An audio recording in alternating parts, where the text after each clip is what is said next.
All right, welcome back to the show, Judd Burton.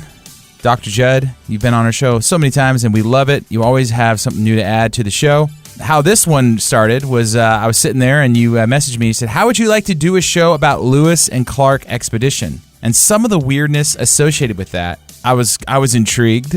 We started going back and forth a little bit, and you said the Manitou, American Werewolf. And then you just left me hanging, Judd. You made us have to bring you on to figure out what you were talking about. Oh, well, I think maybe that was the week after that. I think I had a conference that I spoke at. I had a couple of projects, and Aaron Judkins and I filmed 6 episodes of French Pop 321 with Mike Heiser. So that might have been what I was doing. It's a good tactic. You just send out these messages to these podcasts like, hey, there was a werewolf that attacked, and then that's it. I don't personally know a lot about Lewis and Clark expedition. I think that, like most kids in high school, I was distracted myself. What about you, Luke? No, I mean I know a fair bit about about Lewis and Clark, Sacagawea, but I'm ready for the weirdness, Judd. I can deliver. And our question, my question is so in these explorations, are they coming across information they shouldn't know? I mean, the emails you sent me were kind of conspiratorial, like they found something, they discovered things, they knew information. And, we talk about, obviously, creatures all the time on our show, and it sounds like it's related. Something they came across that they shouldn't have known? Is that kind of your theory? Not necessarily that they shouldn't have known. It's just that there are accounts in the records kept by not just Lewis and Clark, but more especially the other people that were on the expedition. Because you have to remember that it wasn't just Lewis and Clark. It was 31-man expedition. So there were some of them military, some of them were of mixed native and European blood, trappers, people that knew the land, the languages. There was a lot of people out there on this expedition, basically. Yeah, and the marvel of it all is that they only lost one person on the expedition, and that was to natural causes. They think that his appendix burst.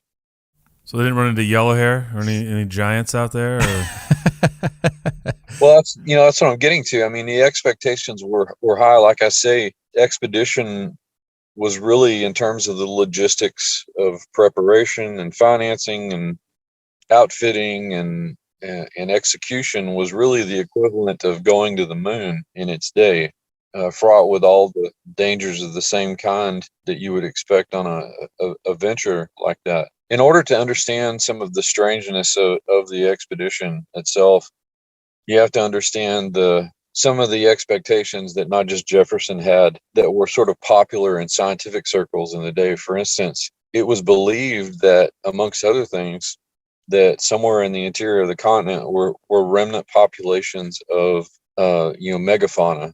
In particular, the woolly mammoth. So, this was not, like say, this is not just something, that you find in the popular folklore of the day, like the scientific circles, no less groups than the American Philosophical Society, believe that these animals still existed in the interior of the continent somewhere.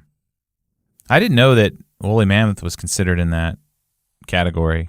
So they're writing down things that give you clues, because when you go back and reread history with a lot of this knowledge that we've talked about on previous episodes, are you picking up on stuff, Judd? Are you seeing things in the text in the accounts that the average historian just can't pick up on?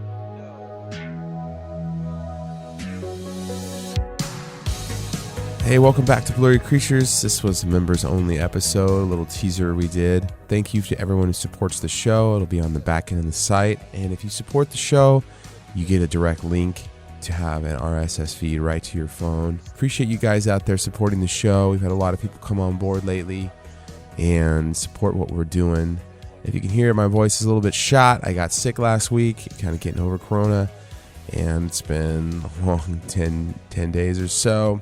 Yeah, just appreciate everyone who supports the show. A lot of effort goes into making this show. We spend, multiple hours editing every episode, putting music to it, cutting out the fluff, and making it, the transitions, just perfect.